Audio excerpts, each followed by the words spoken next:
Hola, buenos días. Soy Camino, como ya sabéis.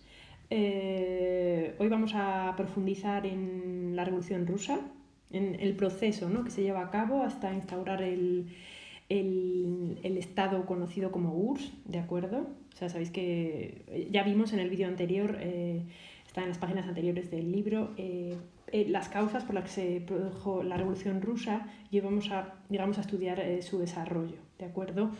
Espero no decir muchas coletillas hoy, me voy a cortar un poco con los de acuerdos, esos que digo, ¿vale? Del libro, que sepáis que estamos en la página 154 y 155. Creo que tengo la misma edición que vosotros, es el de Vicent Vives. El título es La Revolución Rusa. Voy a ir viendo distintas imágenes, espero no tardar demasiado, me imagino que esto se alargue como 15 minutos o así y espero que os sea útil. Esta imagen es de la Revolución de 1905. Lo pongo aquí, 1905, cuando hubo, ¿os acordáis? Había habido una sublevación y bueno, creo que lo conté el otro día, ¿verdad? Hubo una sublevación que va a ser una especie de antecedente de la Revolución de 1917, porque la gente se va a dar cuenta de que si se rebela, si se subleva, pues puede conseguir cosas, ¿no? Porque de hecho, de aquella, el zar Nicolás II, digamos que dijo, o sea, en un manifiesto, dijo que propuso que sí que iba a haber reformas, aunque luego no las hubo, ¿vale? Y que se iba a acabar esa autocracia zarista y ese autoritarismo que había en Rusia. ¿Por qué se había producido esa manifestación? Bueno, pues había habido una guerra contra Japón que no les había valido para nada, pero bueno, también había comenzado a desarrollarse, torpemente la revolución industrial en Rusia, gracias a las inversiones extranjeras, y eso había provocado que hubiera nacido una clase obrera, ¿vale? Esa clase obrera sí que va a recibir la influencia de autores como Marx. Por ejemplo, ahí va a aparecer Lenin, va a aparecer Trotsky, ¿vale? Esos que van a ser los protagonistas de la Revolución Rusa que hemos estudiado hoy, la de 1917, van a tener que exiliarse, ¿eh? Van a tener que irse al extranjero o a campos de concentración en Siberia, cosa muy típica en Rusia. Ya sabéis dónde está Siberia, en el norte del país. Y bueno, eso va a ser, ahí se va, digamos, a armar la base de lo que va a ser en 1917 la famosa Revolución Rusa, que va a imponer un gobierno comunista en la Rusia, que va a transformarse en la URSS. ¿Vale? Es decir, las ideas estas que hemos estudiado del marxismo, del materialismo histórico, el materialismo, se van a poner en práctica, van a conseguir la realidad. Es decir, la frase aquella tan famosa de Marx, que decía que los filósofos no tocaban la realidad, no transformaban la realidad, pues aquí en este caso sus ideas sí que van a llegar a transformar la realidad y sí que van a tener mucha trascendencia para la historia de todo el siglo XX, podríamos decir el siglo XXI, sobre todo para Rusia, pero para muchos más países como China, Cuba y todos los países que rodean la URSS, que van a estar influidos por su política. Bueno, pues ahí tenemos esa foto tan impactante con la guardia de Nicolás, digamos, intentando sofocar la sublevación de 1905, y vamos a pasar a la siguiente, ¿vale? Tenemos 14. En la siguiente foto, esta foto es muy importante, a mí me gusta mucho. Aquí están, es una manifestación de mujeres que hubo el 23 de febrero de 1917 en Petrogrado, ¿vale? Que es el nombre eslavo que había adoptado San Petersburgo en 1914. O sea que esto es 1917, el 23 de febrero, y es una manifestación de mujeres, ¿de acuerdo? ¿Qué piden esas mujeres? Veis a las mujeres con sus hijos, hay algunos polis, pero bueno, en general lo que vemos son mujeres, ¿vale? Esa huelga va a estar seguida. O sea, lo que pedían era paz y pan. O sea, estaban cansadas. ¿De qué estaban cansadas? En 1917, en 1914, Rusia, ya sabéis que estaba metida en la Primera Guerra Mundial, y esas mujeres estaban cansadas de que sus hombres se fueran a la guerra y también de que no tuvieran que comer, ¿vale? Porque todos los recursos del país estaban invirtiendo en aquella guerra, ¿vale? Que esa guerra, de hecho, va a proporcionar a Lenin, una maravillosa oportunidad para, como él decía, acelerar la historia e imponer la dictadura comunista. Bueno, esa manifestación, ¿qué va a traer? Pues va a traer huelgas. O sea, vamos a tener huelgas, vamos a amotinamientos. ¿Y a qué nos va a llevar todo eso? A un gobierno provisional. Muy bien, un gobierno provisional que se comprometió a convocar elecciones constituyentes para convertir Rusia en una democracia parlamentaria, es decir, para convertir Rusia, esa autocracia, en una democracia liberal, ¿vale? Con un parlamento, con sufragio, bueno, como había ocurrido en muchos en el resto de los países, bueno, en algunos de los países de Europa. ¿Qué ocurre? Que lo que vamos a ver aquí va a haber que desde febrero hasta octubre va a haber una especie de poder dual, ¿vale? Bueno, esto es un mapa, ¿vale? Esto es Rusia, ¿vale? Esto es Alemania y, bueno, esto es Austria-Hungría. Rusia estaba metida en la guerra, ¿vale? Y, bueno, tenía muchísimos problemas, ¿vale? Para controlar la frontera y estaba teniendo muchas derrotas y estaba perdiendo muchísimo dinero, como hemos dicho, muchísimos hombres, ¿vale? Porque Rusia no estaba preparada.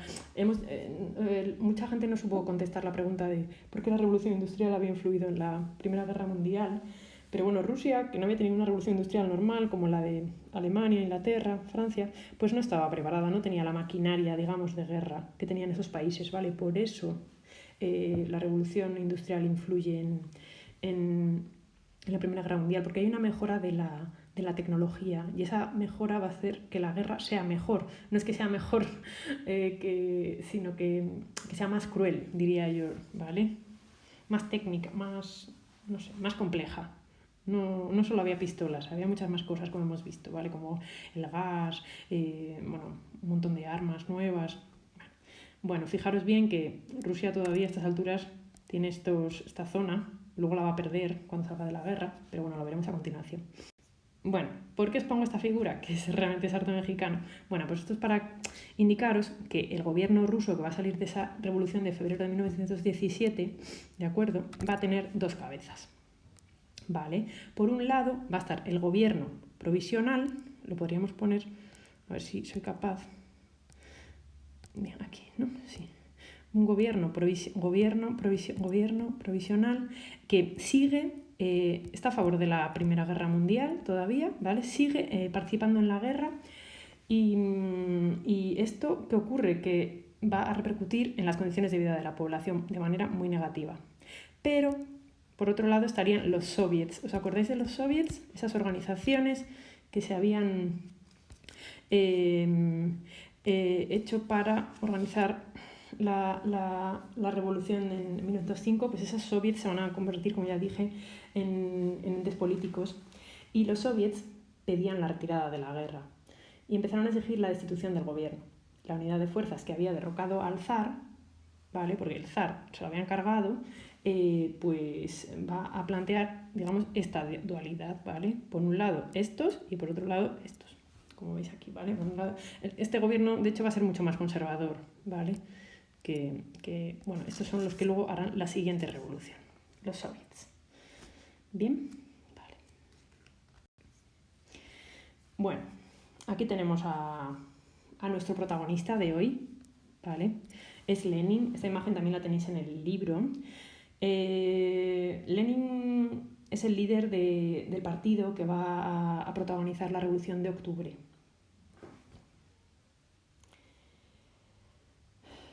¿Qué había ocurrido? ¿Os acordáis que hemos dicho el otro día que se habían formado en 1868? En 1868 el Partido Obrero Socialdemócrata Ruso, ¿vale? El Partido Obrero Socialdemócrata Ruso, ¿vale? Que bueno, estas serían las siglas en español, no son las siglas en ruso, pero bueno, para que os quede ahí, ¿vale? Ese partido se había dividido en dos, ¿vale? Entre los mencheviques y los bolcheviques, y bueno, Lenin va a ser uno de los que va a ser bolchevique, ¿vale? Los bolcheviques fueron ganándose el apoyo de la mayoría de los soviets. Su líder, Lenin, que había regresado a Rusia del exilio, propugnó las tesis de abril. Las tesis de abril serían este libro que está aquí, ¿vale? Donde Lenin diseñaba el camino de la revolución, ¿vale? Su objetivo era, 1, derrocar el gobierno provisional, instaurar un gobierno de soviets obreros y campesinos. Siempre estuvo muy a favor de esa conexión entre obreros y campesinos, creía que se necesitaban los unos a los otros, así como había partidos políticos que solo eran de obreros o partidos políticos que solo eran de campesinos, él decía que se deberían de unir, ¿vale? Debía una sociedad obrera, voy a poner aquí, sociedad obrera campesina. Bueno, entonces la cuestión es que la primera idea, ¿vale? Derrocar al gobierno, 1, gobierno fuera, 2, instaurar un gobierno de soviets, obreros y campesinos, y firmar la paz con Alemania, ¿vale? Él quería la paz, ¿vale? No guerra, ¿vale? Lo voy a remarcar esto, lo voy a borrar todo lo que he puesto aquí y...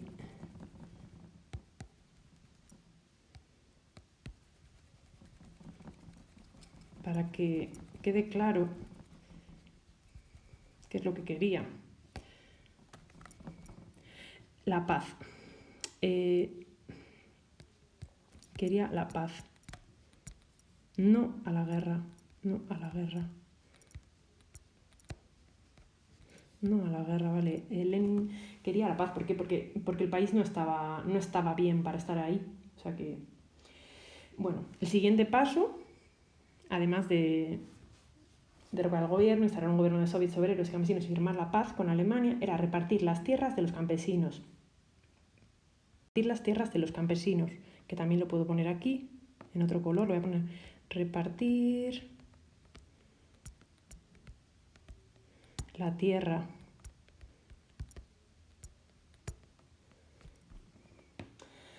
y ceder también, otra en azul, podemos poner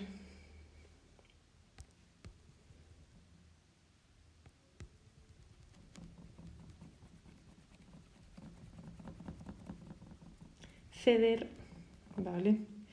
Ceder, uy, no me gusta, aquí. Ceder la dirección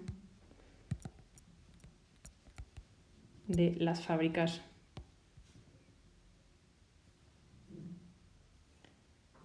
a los obreros.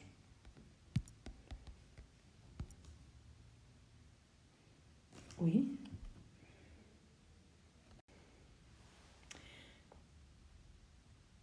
Bueno, pues además de esto, también lo que quería era nacionalizar la banca, ¿vale? Lo pongo aquí, nacionalizar, a ver, esperar, nacionalizar los bancos y reconocer las nacionalidades. Sabéis que hemos visto que era el nacionalismo, también había muchos pueblos que estaban, digamos, engullidos por el Imperio ruso, y entonces Lenin también quería reconocer los nacionalismos, ¿vale? Entonces vamos a ver, vamos a colocar esto, las tesis de abril, ¿vale? Un poco.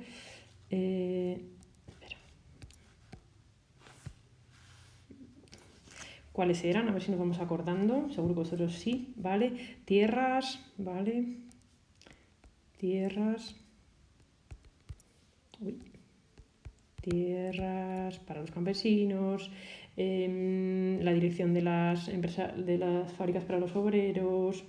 Instaurar un gobierno de soviets, de obreros y campesinos. Bueno, todas estas ideas las tenéis en el libro, en la página 154. Bueno, nosotros vamos a seguir, ¿vale? Eso todo queda en las tesis de abril, ¿de acuerdo? Tesis de abril, que no se nos olvide, de 1917. ¿Qué va a ocurrir a continuación? ¿De acuerdo? Vale, ¿qué va a ocurrir? Bueno, pues tenemos esta imagen. Es ¿Qué es lo que parece esa imagen? Parece una manifestación, hay pancartas, ¿vale? Y veis, hay gente subida también en el palacio. Bueno, pues la cuestión es que los bolcheviques, con el apoyo de los soviets, que habían creado sus propias milicias armadas, la Guardia Roja, prepararon una insurrección para el día 25 de octubre de 1917. ¿Qué vamos a hacer nosotros aquí? Ponerlo, 25 de octubre de 1917. Vale, ya hemos tenido una primera revolución, que era la de febrero de 1917, y ahora vamos a tener una segunda, que va a estar protagonizada por los bolcheviques, ¿vale? Por los bolcheviques. Los sublevados ocuparon la ciudad de Petrogrado, sale el palacio de San Petersburgo en la foto, ¿de acuerdo? Y tomaron el Palacio de Invierno, es este, ¿de acuerdo? El Palacio de Invierno. El Palacio de Invierno. La revolución se extendió rápidamente por Moscú y los núcleos industriales del país. Lógicamente, ¿dónde iba a ser más fácil que se extendiera la revolución? Pues en los núcleos industriales, ¿vale? Pues lógico. O sea, en sitios donde había fábricas, donde había obreros, pues ahí es donde se va. Y en ciudades, pues en ciudades muy grandes, ¿vale? Ciudades grandes. Bien, seguimos. Esta es una imagen de Lenin hablando en el segundo congreso de los soviets en San Petersburgo, en lo que los eslavos denominan Petrogrado, y ahí es donde proclamó, ¿vale? el gobierno obrero, ¿de acuerdo? Gobierno obrero.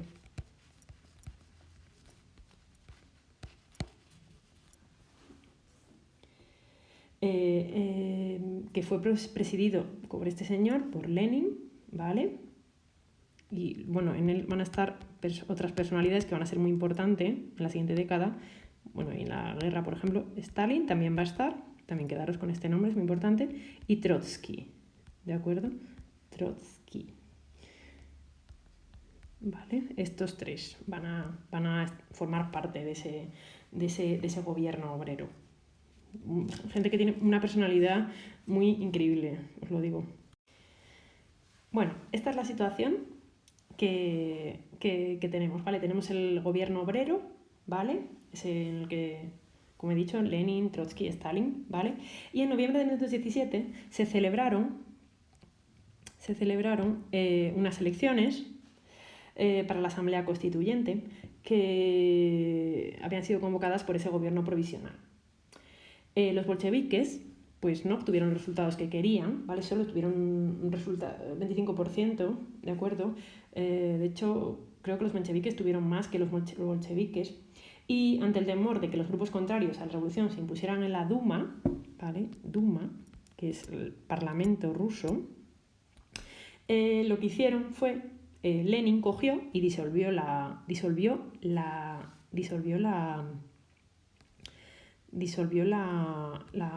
asamblea, ¿vale? O sea, se tomó la justicia por su mano y disolvió la asamblea, ¿vale? ¿Qué es lo que va a hacer? Pues va a comenzar a tomar medidas revolucionarias, ¿vale? Va a poner fin al pluralismo político, ¿vale? Va a poner fin al pluralismo de ideas, ese que se supone que en un principio defendían los comunistas, pero veremos que no, y va a decretar las primeras medidas revolucionarias, ¿vale? Las tenéis en un texto en morado en la página 154, pero bueno, se expropiaron las tierras para repartirlas entre los campesinos, las fábricas quedaron bajo el control de comités obreros, es decir, se van a poner en marcha las tesis de abril. Tesis de abril, ¿no? Que eran la guía. Las tesis de abril se van a digamos, a hacer realidad. Una de las cosas que van a hacer es... Una de las cosas de esas medidas revolucionarias que va a tomar es salir de la guerra, ¿vale? Que es lo que le había prometido a Alemania. Y ese se hace por el Tratado de Brest-Litovsk, ¿vale? En 1918. Rusia tuvo que aceptar importantes pérdidas territoriales. Aquí en verde las tenéis, ¿vale? Finlandia, bueno, todos los países bálticos, Polonia, Ucrania, bueno, la zona de Georgia, Armenia, Azerbaiyán, la Transcaucasia, lo podríamos llamar, ¿vale? Y bueno, pues Rusia se va a quedar bastante desnuda, ¿no? Y se va a quedar sin ese cinturón que tenía que la resguardaba al fin y al cabo de Europa. Bueno, ¿qué va a ocurrir después? Pasamos a la siguiente hoja ya.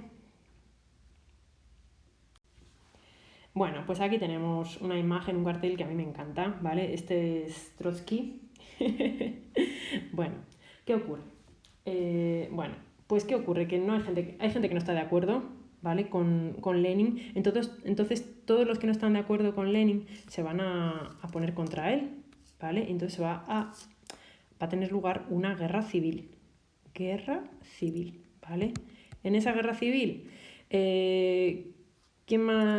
¿cuáles van a ser los bandos? Por un lado, los bandos van a ser los partidarios de la vuelta del zarismo o del liberalismo, o sea, va a ser un bando un poco extraño, ¿vale? Porque se van a juntar los zaristas y los liberales, ¿vale? Y por otro lado, van a estar los bolcheviques, ¿vale? Bolcheviques. Vamos a poner en rojo los bolcheviques, ¿no? Esto o sea, a ver, y este el que estoy marcando en azul va a ser el ejército, el que se va a llamar el ejército blanco, y el que estoy marcando en rojo es el ejército rojo, ¿vale? O sea, disculpad, a ver. Este sería el rojo, ¿vale? Rojo. Y aquí estaría, lo pongo en amarillo, bueno, el blanco, ¿vale? Vamos a tener dos ejércitos. ¿Qué pasa? A los zaristas liberales les va a ayudar Europa, ¿vale? Y el ejército rojo va a estar organizado por este señor que está aquí, que es Trotsky, ¿vale? Trotsky, ahí lo veis, que sale muy, muy fiero. Se supone que estos son los del ejército blanco, ¿vale? Que se los habían cargado, ¿vale? Porque, de hecho, la guerra civil va a durar 3 años, va a ser muy dura, y van a tenerse que tomar medidas, como por ejemplo el comunismo de guerra, ¿vale? Por el que se nacionalizó toda la industria, se colectivizaron las tierras, se obligó a los campesinos a entregar sus cosechas al Estado, pero la guerra civil va a ser ganada por los rojos, ¿de acuerdo? El ejército rojo va a ganar gana el ejército rojo. Bien, ahí.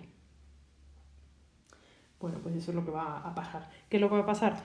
Que el partido bolchevique, que desde 1918 había tomado el nombre de Partido Comunista de la Unión Soviética, se hizo con el monopolio del poder, reprimió a todos los que se le oponían y organizó una policía política, ¿vale? Muy dura, que es la checa, para perseguir las actividades contrarrevolucionarias. Bueno, ¿qué es lo que tenemos aquí? Pues esto es un mapa de esa guerra civil, ¿vale? De los distintos movimientos, pero son, pues eso, zonas bajo el control bolchevique, el máximo avance, aquí en estas líneas sale el avance del ejército del ejército blanco, ¿vale? Y bueno, pues al final este sería, digamos, la zona roja, ¿vale? Y pues al final toda esta zona, lo que me voy a marcar en verde, bajo control, aquí en verde, toda esta zona va a estar bajo control bolchevique en el verano de 1918. Bueno, no hace falta que no estudiemos este mapa, es demasiado. Bueno, pues ya tenemos aquí, ¿vale? Este es